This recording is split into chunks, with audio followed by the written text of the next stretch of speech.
E também nós trazemos as participações dos nossos colunistas, onde eles procuram se atualizar, né? Trazer pra gente aí o que é que tá rolando no momento. Tem algo especial que não tá mexendo bem com a cabeça do povo, Carolina? Bom dia.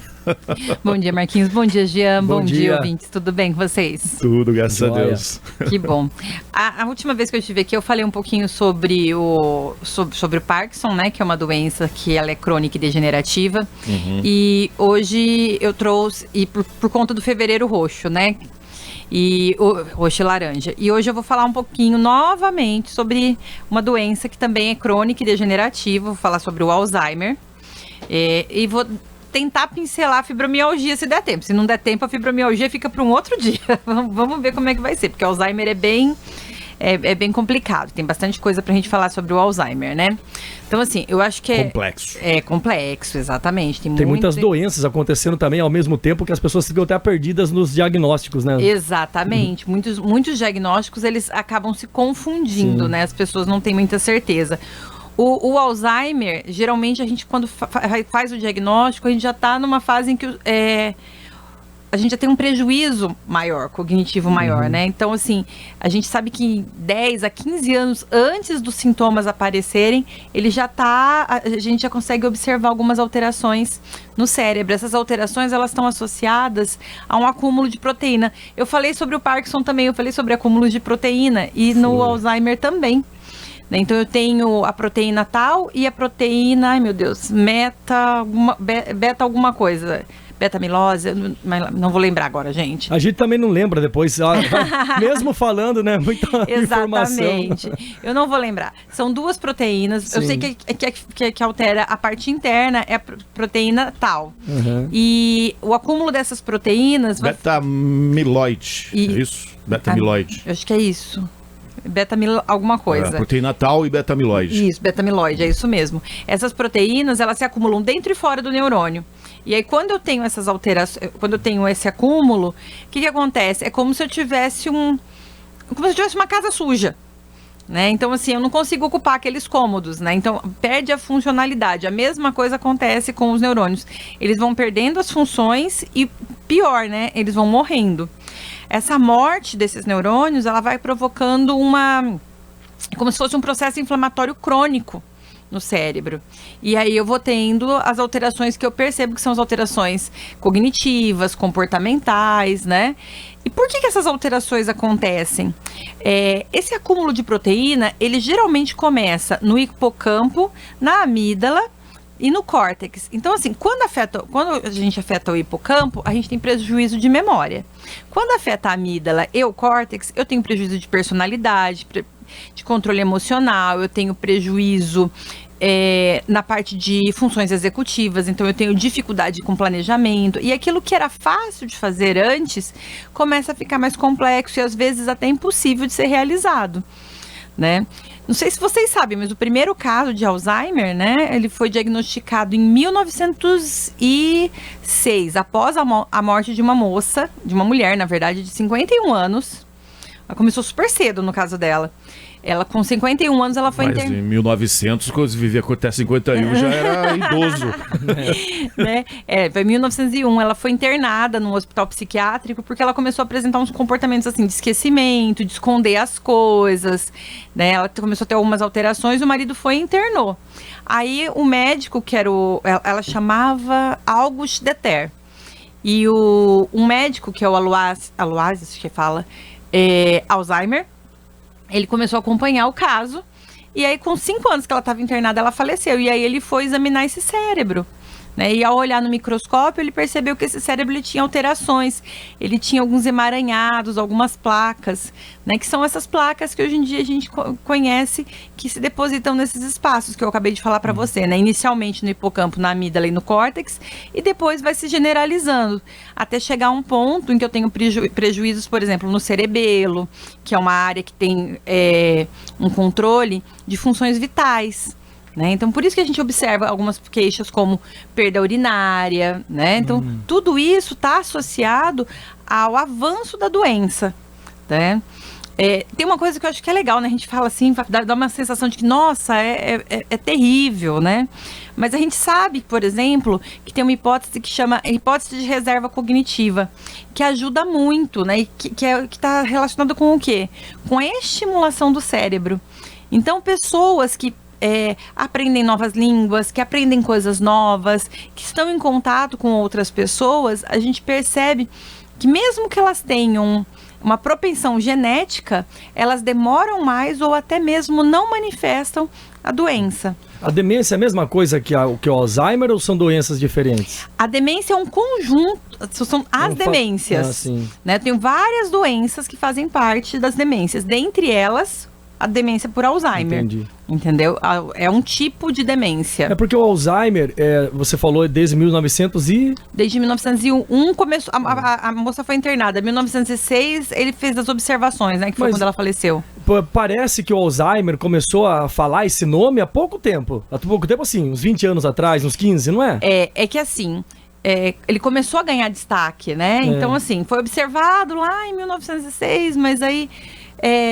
eram poucos casos, e aí agora a nossa população está envelhecendo, a gente tem que levar isso em consideração, também, né? Então, a partir dos, fica mais frequente a partir dos 65 anos, e a partir dos 80, assim, a quantidade de pessoas com Alzheimer aumenta muito. E é hereditário? Passa? E tem um fator genético, sim, tem um peso genético, né? Então, assim, acho que eu acho que se os pais tiveram, se não me engano, tá? Posso estar falando bobagem. Cerca de você tem 30% de chance, acho que é isso, também de ter. Né? Então, assim, o fator genético, ele é muito importante. Mas, assim, ele não... Assim como no câncer, ele não é um único fator. Eu tenho que levar outras coisas em considerações. Né? Em consideração, na verdade. Então, assim, eu tenho que levar em consideração a idade das pessoas, o estilo de vida que essas pessoas adotam. Né? Isso faz muita diferença. Se são pessoas que são mais reclusas e que têm menos estimulação, elas têm mais chance desses sintomas aparecerem mais cedo. Né? Pessoas que adotam um estilo de vida em que se socializam mais, aprendem mais, fazem atividade física, têm uma boa alimentação, a gente vê que a gente consegue segurar por mais tempo essa questão do Alzheimer. E entra seu trabalho como psicóloga também, numa conversa e tentar resgatar essas memórias? Como que foi? Ou é mais a base de remédio o Alzheimer? Né? Na verdade, a gente, assim, não tem um tratamento que pare a doença. Sim. Né? A gente tem medicação, que quem vai passar é o neuro, né, ou um geriatra. Hoje em dia tem neurologistas que são especializados na parte de geriatria. Eu tenho alguns clientes que fazem acompanhamento e é bem legal. A minha parte que entra é a parte de neuropsicologia e pode entrar a parte de psicologia também. Então, quando a gente tem uma pessoa que está iniciando esse processo, a gente começa a fazer uma avaliação para ver quais são esses prejuízos cognitivos e aí a gente vai fazendo um acompanhamento. Então, a estimulação cognitiva que a gente pode trabalhar na neuropsicologia ajuda bastante, né, nesse processo, na criação de novas conexões, e isso acaba reduzindo os sintomas. A gente percebe menos os sintomas. A doença, ela não vai desaparecer, mas a gente tem uma redução no ritmo que esses sintomas vão surgindo. Né? Então, assim, a gente, além do neuropsicólogo, né, que vai avaliar, por exemplo, tem um negócio que se chama comprometimento cognitivo leve. Ele vem antes do Alzheimer. Por que ele vem antes? Porque eu ainda não tenho prejuízo nas funções. Eu tenho alguns esquecimentos, eu já tenho um declínio nas minhas funções cognitivas, então eu vou ficando um pouquinho mais lentificado, alguma coisa assim, mas eu ainda não tenho o que caracteriza a demência. Né? Então, o Alzheimer, ele ainda não está evidente. Aí a gente começa a acompanhar quando a gente observa muitos prejuízos na vida prática. Então, essa pessoa está com dificuldade de controle de contas, não consegue mais fazer compra, tá com dificuldade para dirigir. Antes ela dirigia super bem, agora ela tá ficando um pouco mais perdida, mesmo nos caminhos que ela já conhece. ela começa a esquecer algumas coisas, guardar as coisas em lugares que ela não guardava. Exatamente. E aí não lembra onde estava. Mas hoje até hoje em casa é assim. A minha mulher faz igual a minha mãe. Se eu for aí e achar... Mas aí tem a ver com outras questões. Tem a ver com desorganização, né? É, porque tem gente que desde mais cedo já que são os chamados na escola, a gente falava que é lerdo, né? O tal do lerdo, né? Tem. Que é um nome pejorativo, mas que não tinha tanta habilidade em lembrar das coisas. Mas isso não sei se tem alguma coisa a ver e depois pode desencadear, né? Na verdade, isso tem a ver com a questão, geralmente com questões atencionais. Ah, sim. Né? Pode ser outra coisa, né? Relaxo também. Exatamente. E aí outra questão, né? Outro problema. Sim. Mas assim, o Alzheimer a gente geralmente observa a partir dos 65 anos. Pode acontecer antes? Pode. A gente está falando da August Deter, que aconteceu quando ela tinha 51 anos. Sim. Então, pode ser que a gente observe isso antes. Tem pessoas que até com 30 anos já têm sintomas. E é uma doença ingrata, né? A demência mesmo. O Bruce Willis, o ator, que imagina... Ele trabalhou a vida inteira decorando textos e textos para poder, né, gravar os filmes. E foi diagnosticado e está numa situação assim que não... Tem horas que não se lembra, né? Não sei qual que é a atual situação dele, porque não tem tido muita matéria nova sobre. Acho que a família também preserva a situação, preserva a saúde dele. Mas é triste se saber que uma pessoa que sempre trabalhou com o cérebro, sempre em constância, né? Acontece isso. Se não me engano, do Bruce Willis é uma demência por... frontotemporal, a dele é um pouco diferente. Sim. Mas também é um tipo de demência. É um tipo de demência e também tem alterações na memória. Sim. Né? Então, é importante a gente saber disso. Eu acredito que também, apesar da pessoa carregar uma carga genética, né, de 50% de probabilidade de poder desenvolver problema, também, que nem no caso do Bruce Willis, que nem você falou, né, trabalhou a vida inteira. Você acha que se a pessoa utiliza muito a mente para esforçar, você acha que também pode interferir? Não tem nada a ver? Na verdade, os estudos dizem justamente o inverso. Tem uns estudos feitos com algumas freiras, e esses estudos eles demonstraram que as freiras que falavam 4 línguas, né, dentre as freiras que falavam 4 línguas, o número de pessoas das que desenvolviam Alzheimer, eu acho que era 3%, enquanto que as que tinham a mesma faixa etária, né, os mesmos hábitos de vida, mas que falavam uma única língua, chegava a 31%. Então, é muito grande a diferença, que tem a ver com a reserva cognitiva, é como se fosse uma poupança. Então, aquilo que eu vou aprendendo ao longo da vida, vai gerando novas conexões. E aí, lembra que eu falei que tem umas proteínas lá? Imagina o seguinte, essa proteína, ela vai lá e interrompe um canal de comunicação. Né, um dos espaços. Eu tenho todas as outras redes funcionando, porque eu tenho várias conexões. Então, eu tenho algumas que vão ser interrompidas, mas outras que vão continuar funcionando. Por isso que a estimulação é tão importante, né? E em alguns casos a gente tem sintomas de depressão, a gente tem a questão dessas pessoas ficarem mais reservadas, de se fecharem mais, né? E aí a gente precisa trabalhar com isso também. E com os familiares, para adequar as expectativas. Acho que é o mais difícil, os familiares, entender que a pessoa está numa situação que é a doença. Porque a pessoa às vezes fica agressiva também, né? Tem muitas essas questões que muda. Chega um ponto. O familiar tem que ter uma paciência. Tem, porque assim, e eu acho que o mais difícil não é nem a paciência, eu acho que é você olhar para aquela pessoa e falar que a pessoa que você conhecia não tá mais ali. É empatia também, né? Exatamente. Tem que ter empatia. Sem empatia é muito difícil. É muito complicado, né? Então, assim, por exemplo, tem uma das pessoas que eu atendo era uma pessoa, assim, genial, fantástica. E essa pessoa hoje, ela tem uma limitação que a gente pode falar, assim, atividades que eu dou para criança de 4 anos, ele não consegue resolver.